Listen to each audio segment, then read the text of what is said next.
नमस्कार। जैसी पत्रिका एक और राजनीतिक चर्चा के साथ आपकी खिदमत में हाजिर है। आज हम एक गंभीर विषय पर आपसे बात करेंगे। विषय यह है कि जो प्रधानमंत्री नरेंद्र मोदी और आरएसएस के बीच एक खींचतान, एक कोल्ड वार चल रही है, उस पर आखिर लोग क्या सोच रहे हैं। लोगों में वो लोग खासकर जो अल्पसंख्यक समुदाय से जुड़े हुए हैं, मैं जैसे एक मुस्लिम पत्रकार होने के नाते क्या कुछ समझ रहा हूँ और क्या कुछ आशंकाएं मेरे मन में हैं, वो आपके सामने रखने की कोशिश करूंगा। सबसे पहले तो मामला यह है कि आरएसएस चीफ ने प्रधानमंत्री मोदी के शपथ ग्रहण के बाद जो बातें कही, उस पर पूरी दुनिया में चर्चा है। सबसे पहली बात जो उन्होंने कही, प्रधानमंत्री मोदी को निशाना बनाते हुए कि सभी धर्मों का आदर किया जाना चाहिए और बिल्कुल इसी तरह समझना चाहिए कि उनका धर्म भी उसी तरह सच्चा है जैसे आपका धर्म है। तो ये बात एक बहुत बड़ी बात है आरएसएस प्रमुख की तरफ से जो सामने आई है। इस पर तरह तरह की अटकलबाजियां, चर्चाएं, डिबेट होना शुरू हो गई चैनल्स पर, लेकिन ये अपने आप में एक बहुत चिंतन और मनन करने की बात है कि आरएसएस चीफ के इस बयान का मतलब क्या है। ऐसे में ये बयान आया जब प्रधानमंत्री मोदी की ताकत कम हुई है, उनकी जो शक्तियां थी चुनाव के बाद काफी घट गई नजर आने लगी हैं। ऐसे में चीफ, आरएसएस के चीफ अगर कहें कोई बात तो उसके मायने बहुत हैं। आगे बढ़ के कहा उन्होंने कि किसी झूठ को प्रचारित करने के लिए अगर नई टेक्नोलॉजी का सहारा लिया जाता है तो ये अच्छी बात नहीं है। इसके आगे उन्होंने कहा कि विपक्ष का भी एक मर्तबा है, एक दर्जा है, एक पोजीशन है, उसे भी काम करने देना चाहिए, उसकी आवाज को दबाना नहीं चाहिए। ये सब बातें क्यों होने लगी? अचानक चुनाव के बाद क्या हो गया कि आरएसएस प्रमुख श्री मोहन भागवत इस तरह की बात करने लगे? आरएसएस के लिए जो आमतौर से मुस्लिम समाज समझता है और जानता है, मैं अपनी बात कर रहा हूं कि मैं यही समझता हूं कि प्रधानमंत्री मोदी ने जो बातें 14 में की, जो बातें 19 में की, वो सब आरएसएस के बताए हुए रास्ते ही थे जिस पर वो काम कर रहे थे। ऐसा ही हमें नजर आता था कि प्रधानमंत्री मोदी जिस तरह से मुसलमानों को टारगेट करते थे, खासकर इस चुनाव प्रचार की बात तो अभी सबको याद है कि उन्होंने कहा कि ज्यादा बच्चा पैदा करने वालों में बांट देंगे। कि ज्यादा बच्चा पैदा करने वाले कब कहा जा रहा है, कब से कहा जा रहा है, किसे कहा जा रहा है, आप भी समझते हैं। तो मुस्लिम समुदाय भी समझता है कि ये दरअसल हमें कहा जाता है, क्योंकि आरएसएस बार बार ये बात पहले भी कह चुका है कि कुछ दिन में हिंदू अल्पसंख्यक हो जाएंगे और जिनके यहाँ ज्यादा बच्चे पैदा हो रहे हैं वो बहुसंख्यक हो जाएंगे। लेकिन एकदम से मोहन भागवत का बयान ऐसा आ जाए कि आप नहीं कह सकते किसी धर्म को झूठा या किसी धर्म का अपमान नहीं कर सकते, तो हमें खुद हैरत हुई कि आखिर मोहन भागवत क्या कह रहे हैं। ये इनका निजी बयान है कि इनके संगठन का बयान है? एक बात और आपके सामने रखूं कि इससे पहले जेपी नड्डा जो बीजेपी के अध्यक्ष हैं, और उन्होंने एक बात कही थी कि अब बीजेपी खुद स्वावलंबी हो गई है, उसे किसी की जरूरत नहीं है। ये किसी की जरूरत नहीं है का मतलब सब ने निकाला कि आरएसएस की तरफ इशारा है जेपी नड्डा का कि अब हमें किसी बैसाखी, किसी सहारे और किसी ऐसे संगठन की जरूरत नहीं है जो हमें चुनाव जितवाए। आरएसएस को भी जाहिर है शक हुआ, क्या यकीन हुआ कि ये हमें कहा जा रहा है। वो भी सचेत हो गए, कान खड़े हो गए। उन्होंने बाद में ये बात कही एक आरएसएस के नेता ने कि ये बात जो मोहन भागवत जी को निशाना बनाकर कही गई या उनके संगठन को निशाना बनाकर कही गई, दरअसल ये बात जेपी नड्डा का एक निजी बयान था जो संगठन यानी बीजेपी का ऑफिशियल बयान नहीं है। ये कह देना और मामले का निपटारा कर देना और है, लेकिन इतनी कड़वी बात, इतनी कड़वी दवा आरएसएस क्या हजम कर पाई, ये समझना मुश्किल है। उसके बाद मोहन भागवत के सब्र का बांध टूटा और उन्होंने कई बातें कही। सिर्फ मोहन भागवत ने ही नहीं बल्कि उनके करीबी इंद्रेश कुमार ने भी कई बातें कही। जैसे कहा कि अहंकार भगवान को पसंद नहीं है, उन्होंने पर कतर दिए इस बार पूर्ण बहुमत न मिलना दरअसल भगवान ने इनके अहंकार को तोड़ा है। इस तरह की बातें यानी संगठन में आरएसएस के चल रही हैं जो मोदी जी के खिलाफ हैं।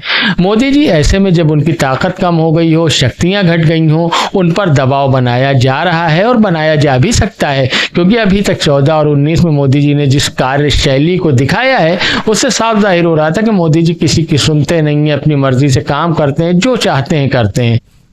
आरएसएस एक आप बात जान जाएं, जो जानते नहीं है वो भी जान जाएं कि अगला साल जो आने वाला है यानी 2025 वो आरएसएस के 100 साल स्थापना के पूरे होने वाले हैं। ऐसे में आरएसएस जिस संगठन ने 44 साल अपने खून पसीने से सींच कर बीजेपी को खड़ा किया, क्या उसकी सरकार के खिलाफ काम करने लगेगा?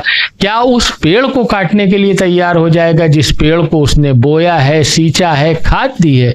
क्या कुछ ऐसा होने जा रहा है? तो वाकई ऐसा कुछ नहीं होने जा रहा है, लेकिन हाँ, लीडरशिप से प्रॉब्लम आरएसएस को है, और जितनी आरएसएस को प्रॉब्लम है उतनी ही मोदी जी को भी संगठन यानी आरएसएस के लीडर, आरएसएस की लीडरशिप से समस्या है। उन्हें लगता है मोहन भागवत उनके पक्ष में काम नहीं कर रहे हैं, उनसे जलते हैं, उनको गिरा देना चाहते हैं। ये एक रस्साकशी और आपसी खींचतान चल रही है। आपके सामने एक बात और बता दूं कि अभी जो चुनाव खत्म हुए हैं उसमें मोदी जी का परफॉर्मेंस ऐसा आया कि आरएसएस को बोलने का अवसर मिल गया, लेकिन क्या आरएसएस के मतलब के काम इतने दिन में नहीं हुए हैं? मोदी जी का जो कार्यकाल पिछला बीता, क्या आरएसएस की मंशा वो नहीं थी? मोदी जी ने जो कुछ करके दिया, जैसे यूसीसी की बात कर लें तो बहुत सी प्रदेश सरकारें, केंद्र में तो हो सकता है लागू करना मुश्किल हो क्योंकि गठबंधन की मजबूरियां सामने आ सकती हैं, लेकिन प्रदेश सरकारें जो हैं, जैसे यूपी में पूर्ण बहुमत की सरकार है, वादा इन्होंने किया था, अपने घोषणा पत्र में भी रखा था, तो हो सकता है कि ये यूसीसी लागू कर दें। बहुत सी जगह जैसे आसाम में वादा किया गया था और वहां यूसीसी पर काम किया जा सकता है, तो जहां पर इनकी पूर्ण बहुमत की सरकार है वहां यूसीसी को ये लागू कर सकते हैं। तो आरएसएस का ही एजेंडा है, अगर लागू कर रही है बीजेपी तो इनकी ही बात पूरी होगी। दूसरी बात, और बहुत से मुद्दे आरएसएस के थे, जैसे जनसंख्या नियंत्रण कानून लाने की बात थी, वो भी आरएसएस का मुद्दा है, उन्हीं का एजेंडा है, जिसे आगे बढ़ाने के लिए मोदी जी ने कई बातें कही, योगी जी ने भी बात की। तो हो सकता है जहां इनकी सरकारें पूर्ण बहुमत की राज्य में वहां लागू कर दें। इस तरह की कई बातें हैं। राम मंदिर बना, ये एक सकारात्मक बात है, आरएसएस के एजेंडे के हिसाब से हुई, लेकिन अचानक आरएसएस का प्रेम, ये सभी धर्मों में का सद्भाव, आदर, ये सारी बातें कैसे पैदा हुई? इस पर गौर करिएगा तो आपको नजर आएगा कि लीडर को ही लीडर से प्रॉब्लम है, यानी इधर का लीडर उधर का लीडर आपस में टकरा रहे, जबकि दोनों के संगठन लगभग एक ही मनस्थिति और एक ही मानसिकता वाले हैं। दूसरी बात है, जो अब यहाँ पर सबसे बड़ा सवाल बनकर खड़ा हुआ है, वो ये है कि आरएसएस चाहता है कि जो भारतीय जनता पार्टी का अध्यक्ष हो वो आरएसएस का आदमी हो, यानी कोई ना कोई सैनिक हो, स्वयंसेवक हो, जो यहाँ पर बैठे। जेपी नड्डा के बाद कोई ऐसा आदमी न बैठ जाए जो मोदी जी का यस मैन हो, यानी मोदी जी जो सरकार में कहें, जो बयान दें, उसी में हाँ मिलाए। आरएसएस चाहता है कि एक आदमी ऐसा बैठ जाए बीजेपी अध्यक्ष के तौर पर जो उसका पक्ष भी समझे और बीजेपी की लीडर्स का भी पक्ष समझे और बीच का रास्ता निकाले और संघ की बात को प्रमोट करे। तो ऐसे आदमी की तलाश जारी है। देखिए, ये होता है तो कौन चेहरा आता है सामने जिसे आरएसएस बीजेपी अध्यक्ष के तौर पर कबूल करता है?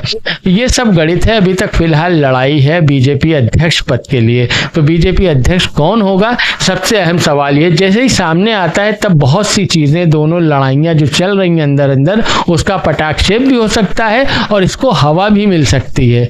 अभी थोड़ा सा गर्भ में है, भविष्य के गर्भ में है, आगे क्या होने वाला है, लेकिन संभावनाओं से इनकार नहीं किया जा सकता। आरएसएस जिस तरह का बड़ा संगठन है, उसकी ताकत, उसका कैडर, मुझे नहीं लगता कि बीजेपी का कैडर उसके सामने खड़ा हो पाएगा। लोगों का कहना है कि अब मोदी जी इस तरह से बात करने लगे तो कहा जाने लगा कि 100 साल बुढ़े बाप को 44 साल का जवान लड़का आंखें दिखा रहा है। वो इसलिए दिखा रहा है क्योंकि लड़का कमाने लगा है, सरकार में है, तो बाप को उसकी बात सुननी पड़ेगी। इसी तरह एक बात और कही जा रही है आरएसएस की तरफ से कि बाप तो अकड़ दिखाएगा ही, चाहे बेटा लाख अच्छा निकल जाए, लाख कमाने लगे, लेकिन बाप तो बाप होता है। तो अब यहाँ पर तय होना है कि 44 साल का बेटा और 100 साल का बाप कौन किस पर भारी पड़ता है। फिलहाल ये चर्चा यहीं तक, अभी कोई नतीजा निकालने की स्थिति में हम नहीं है, लेकिन जैसे ही कुछ और समीकरण सामने आते हैं, कुछ और बात निकल कर सामने आती है, आपके साथ नए वीडियो के साथ हाजिर होंगे। फिलहाल हमें देखते रहें, हमें सब्सक्राइब करें, बेल आइकन ऑन कर दें। शुक्रिया, बहुत शुक्रिया।